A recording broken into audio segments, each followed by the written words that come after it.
Welcome to back to coaching में आपका स्वागत है। आज के वीडियो में बिहार विद्यालय परीक्षा समिति के द्वारा जो सक्षमता परीक्षा का नोटिफिकेशन जारी किया गया है उसी को डिस्कस करेंगे, तो इसीलिए वीडियो को लास्ट तक देखिएगा। अगर वीडियो पसंद आए तो लाइक और शेयर जरूर करिएगा। अगर अभी तक चैनल को सब्सक्राइब नहीं किए हैं तो सब्सक्राइब कर लीजिए, क्योंकि यहाँ ऐसे ही ज्ञानवर्धक वीडियो लाता रहता हूँ। तो चलिए शुरू करते हैं और देख लेते हैं कि नोटिफिकेशन में क्या क्या दिया गया है। तो देखिए, इसमें स्पष्ट लिखा गया है यहाँ पर बिहार विद्यालय परीक्षा समिति पटना, यहाँ पर बिहार विद्यालय विशिष्ट शिक्षक नियमावली 2023 के नियम 4 के आलोक में राज्य में कार्यरत स्थानीय निकाय शिक्षकों की सक्षमता परीक्षा ली जानी है। कौन सी परीक्षा? तो सक्षमता परीक्षा। और इसका डेट रखा गया है यहाँ पर फॉर्म भरने का 1/2/2024, यानी 1 फरवरी से लेकर के 15 फरवरी 2024 तक ये फॉर्म भरा जाएगा। 1 फरवरी से लेकर के 15 फरवरी 2024। ये परीक्षा जो है बहुवैकल्पिक होगा।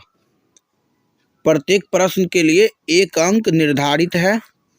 निगेटिव मार्किंग का प्रावधान नहीं किया गया है। तो ये भी क्लियर हो गया। अब देखिए परीक्षा के विषय, अगर आप 1 to 5 के अध्यापक हैं तो आपको जो है यहाँ पर भाषा एवं सामान्य विषय से परीक्षा ली जाएगी।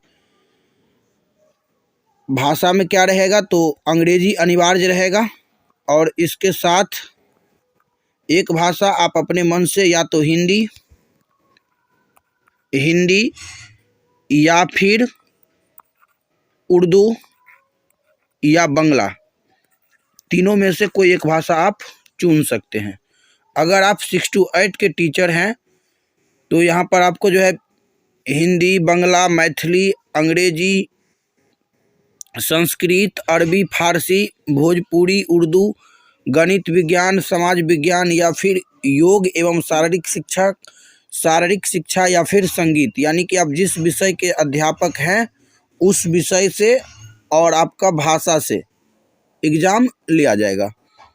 अब देखिए यहाँ पर अगर आप 9th 10th के टीचर हैं तो यहाँ भी विषय दिया गया है। ऐसे ही 11th 12th के लिए भी यहाँ पर विषय दे दिया गया है। अब आगे देखिए, यहाँ परीक्षा का पाठ्यक्रम क्या रहने वाला है? तो बिहार लोक सेवा आयोग यानी कि बीपीएससी के द्वारा आयोजित, बीपीएससी जो अभी तक 2 TRE 1 और TRE 2 का आयोजित किया है, इसी के पाठ्यक्रम के अनुरूप जो है सक्षमता परीक्षा का भी पाठ्यक्रम होगा। ये क्लियर यहाँ पर कर दिया गया है। प्रश्न पैटर्न क्या रहेगा? तो देखिए यहाँ पर 1 to 5 के अध्यापक के लिए 150 प्रश्न जो रहेंगे उसमें से 30 प्रश्न जो है भाषा से रहेगा, जिसमें अंग्रेजी अनिवार्य रहेगा, और एक विषय आपको हिंदी, उर्दू, बंगला में से चुनना होगा। उसके बाद 40 अंक का सामान्य अध्ययन होगा, यानी कि जीएस से आपका जो है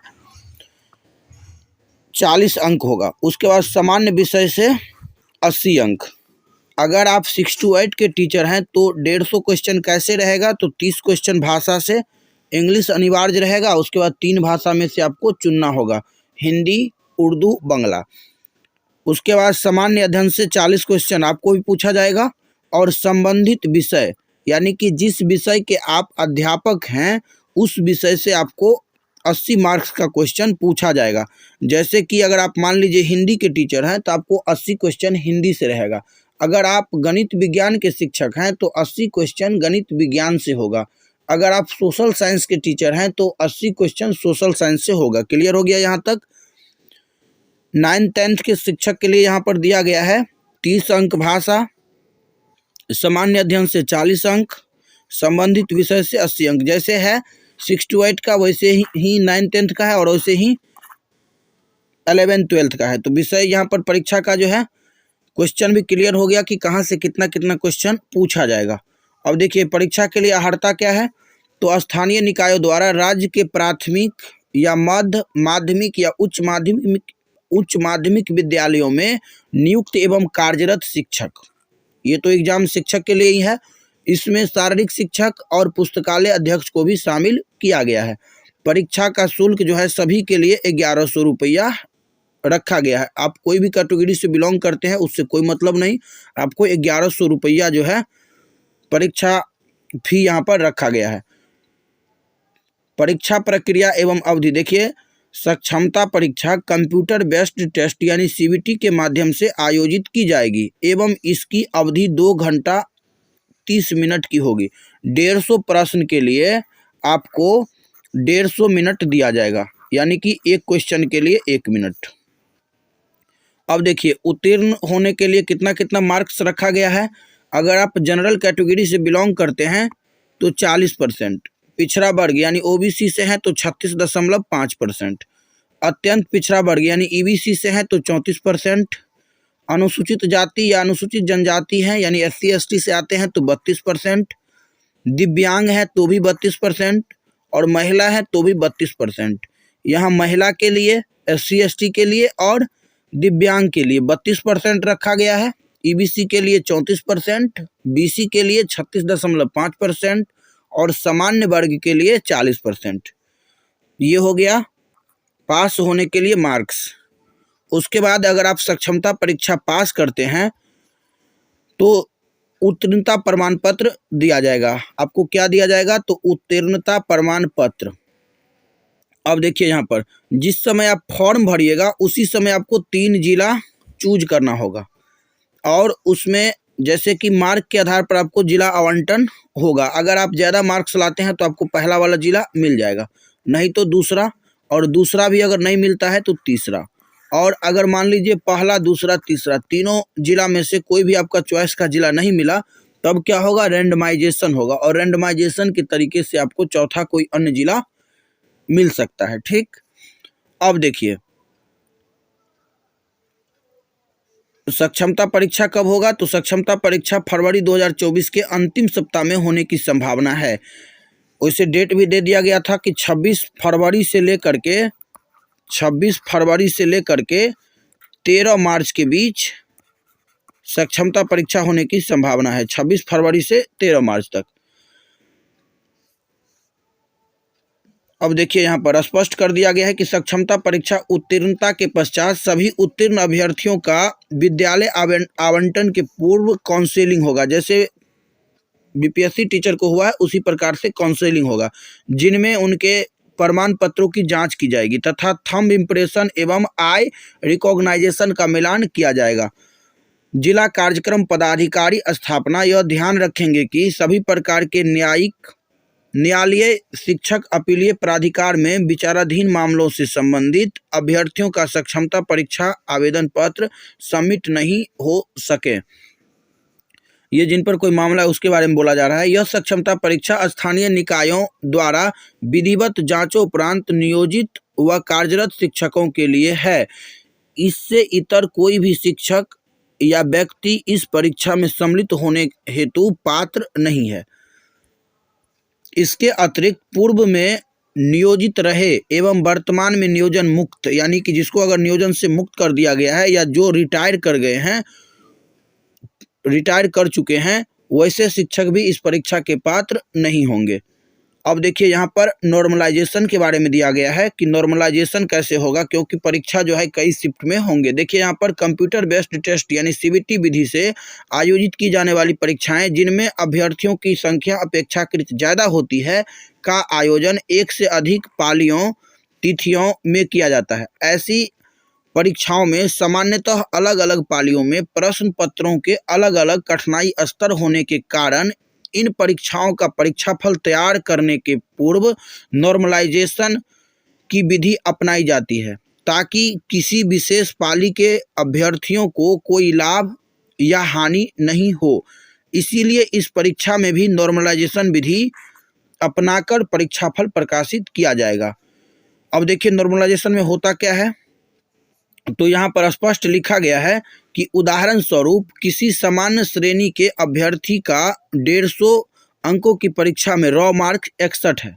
रॉ मार्क मतलब आप 150 में 61 क्वेश्चन को सही किए हैं तथा नॉर्मलाइजेशन प्रक्रिया के उपरांत उसका नॉर्मलाइजेशन स्कोर 59.10 आता है, तो निर्धारित उत्तीर्णांक यानी कि जो पास होने के लिए 40% था, 40% का मतलब हो गया 60 मार्क्स, प्राप्त नहीं करने के कारण अभ्यर्थी का रिजल्ट अनुत्तीर्ण घोषित होगा। यानी कहने का मतलब ये हुआ कि 150 का एग्जाम है, उसमें आप 61 क्वेश्चन सही किए, लेकिन आपका जो शिफ्ट था उसका कठिनाई स्तर थोड़ा कम था और दूसरे शिफ्ट का कठिनाई स्तर थोड़ा ज़्यादा था, तो हो सकता है कि आपका 1-2 नंबर कम हो सकता है। और अगर आपका कठिनाई स्तर ज़्यादा है, कोई दूसरे शिफ्ट का कम है, तो उससे आपका अधिक हो सकता है।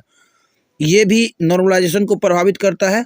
और साथ साथ नेगेटिव मार्किंग नहीं है, फिर भी आप कितना क्वेश्चन गलती किए हैं, ये भी नॉर्मलाइजेशन के लिए महत्वपूर्ण होता है। देखिए यहाँ पर स्पष्ट लिख दिया गया है कि यद्यपि परीक्षा में गलत उत्तर हेतु निगेटिव मार्किंग का प्रावधान नहीं है, किंतु नॉर्मलाइजेशन की प्रक्रिया में अपेक्षाकृत अधिक प्रश्नों के गलत उत्तर दिए जाने की स्थिति में नॉर्मलाइजेशन स्कोर में ऋणात्मक प्रभाव आ सकता है। तो ये भी यहाँ पर क्लियर कर दिया गया है। आगे देखिए, अब डॉक्यूमेंट क्या क्या लगेगा वो देख लीजिए कि इसमें डॉक्यूमेंट आपको क्या क्या लगेगा। तो देखिए यहाँ पर प्रमाण पत्रों को अपलोड करना, यहाँ पर दिया गया है कि जो भी डॉक्यूमेंट आप अपलोड करिएगा सब क्या रहेगा, स्व अभिप्रमाणित। इसमें मैट्रिक का प्रमाण पत्र एवं अंक पत्र, इंटर का प्रमाण पत्र एवं अंक पत्र, स्नातक का प्रमाण पत्र एवं अंक पत्र, स्नातकोत्तर का प्रमाण पत्र एवं अंक पत्र, बीएड डीएलएड बीलिस या फिर अन्य प्रशैक्षणिक का प्रमाण पत्र है तो प्रमाण पत्र और अंक पत्र।